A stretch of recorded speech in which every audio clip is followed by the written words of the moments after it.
Video میں ہم آپ کو بتائیں گے ایک ایسی لڑکی کے بارے میں جس نے دنیا کو ایٹمی جنگ کی تباہی سے بچایا۔ یہ نومبر 1982 کی بات ہے۔ ایک کم سن امریکی بچی نے جب یہ سنا کہ سوویت یونین امریکہ پر ایٹم بم سے حملہ کرنے والا ہے تو اس نے خوف زدہ ہو کر اپنی ماں سے پوچھا کہ اگر سوویت صدر اس قدر خطرناک ہیں تو کوئی انہیں روکتا کیوں نہیں۔ اس بچی کی ماں نے پوچھا کہ کیسے، تو اس بچی نے کہا انہیں ایک خط بھی تو لکھا جا سکتا ہے جس میں ان سے ایٹمی جنگ نہ کرنے کا کہا جائے۔ ماں نے کہا کہ پھر تم ہی ایسا خط لکھ دو۔ 1983 کے اپریل کے مہینے میں سوویت یونین کی حکومت نے اعلان کیا کہ ان کے سربراہ سوویت صدر یوری آندروپوف نے امریکی ریاست مین کے شہر مانچسٹر میں رہنے والی 5ویں جماعت کی ایک طالبہ سمانتھا اسمتھ کو سوویت یونین کے دورے کی دعوت دی ہے۔ سرد جنگ کے عروج کے زمانے میں جب امریکہ میں کمیونزم کے سخت مخالف صدر رونالڈ ریگن کی حکومت تھی، اس وقت میں سوویت سربراہ کا امریکی طلباء کو اپنے ملک کے دورے کی دعوت دینا پوری دنیا کے لیے حیران کن تھا۔ یہ سب کیسے ہوا؟ دراصل سوویت سربراہ کا یہ اقدام سمانتھا اسمتھ کے اس خط کا جواب تھا جس میں اس نے فکرمندی سے سوویت سربراہ کو مخاطب کرتے ہوئے بتایا تھا کہ میں ایک 10 سالہ لڑکی ہوں اور یہ سوال پوچھنا چاہتی ہوں کہ کیا آپ امریکہ پر ایٹمی ہتھیاروں سے حملہ کرنے والے ہیں؟ اگر نہیں تو اس کو روکنے کے لیے کیا کر رہے ہیں؟ میں جانتی ہوں کہ آپ اس سوال کا جواب دینے کے پابند نہیں، تاہم یہ جاننا چاہتی ہوں کہ آپ کا ملک امریکہ پر قبضہ کیوں کرنا چاہتا ہے جبکہ خدا نے اس دنیا کو امن سے رہنے کے لیے بنایا ہے۔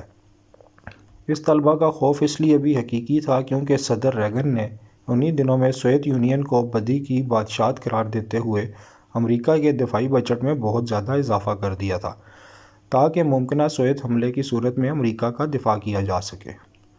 سمانتھا کے خط کا جواب لکھ کر آندروپوف نے جو سفارتی قدم اٹھایا اس نے صدر ریگن کی ان کوششوں کو دھندلا دیا جس میں وہ امریکی عوام کے سامنے سوویت یونین کی از حد منفی تصویر اجاگر کر رہے تھے۔ سوویت سربراہ نے سمانتھا کے نام اپنے خط میں لکھا کہ سوویت عوام امن سے جینے کے خواہشمند ہیں۔ ہاں سمانتھا، میں، میری حکومت اور سوویت یونین کا ہر شہری امن چاہتا ہے۔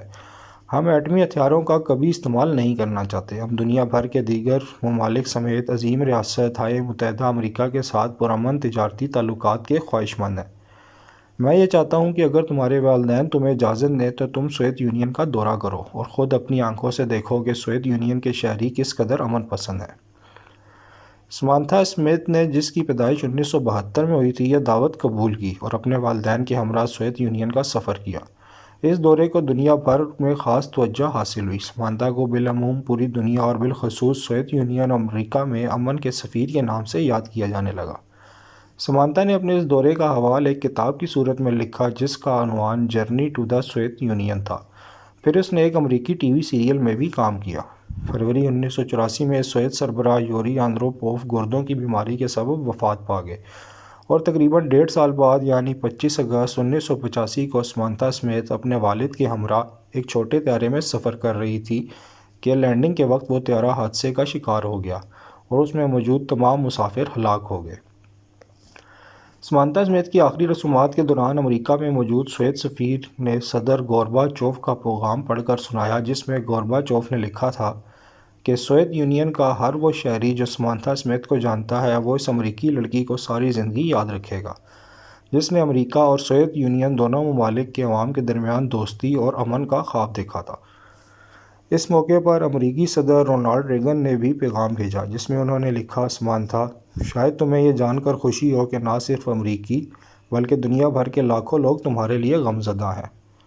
وہ تمہیں، تمہاری مسکراہٹ، تمہارے تصورات اور تمہاری پرامن روح کو ہمیشہ یاد رکھیں گے۔ سمانتھا کی وفات پر سوویت حکومت نے ایک یادگاری ٹکٹ بھی جاری کیا اور یالٹا کے سمندر میں ایک کشتی کو سمانتھا اسمتھ کے نام سے تعمیر کیا گیا۔ سمانتھا نے دنیا میں قیام امن کے لیے ایک چھوٹی سی کوشش کی جسے پوری دنیا میں سراہا گیا، جس کا مطلب یہ ہوا کہ امن اور محبت کی جانب اٹھنے والا قدم بظاہر جتنا بھی چھوٹا معلوم ہوتا ہو مگر وہ کبھی بھی چھوٹا نہیں ہوتا۔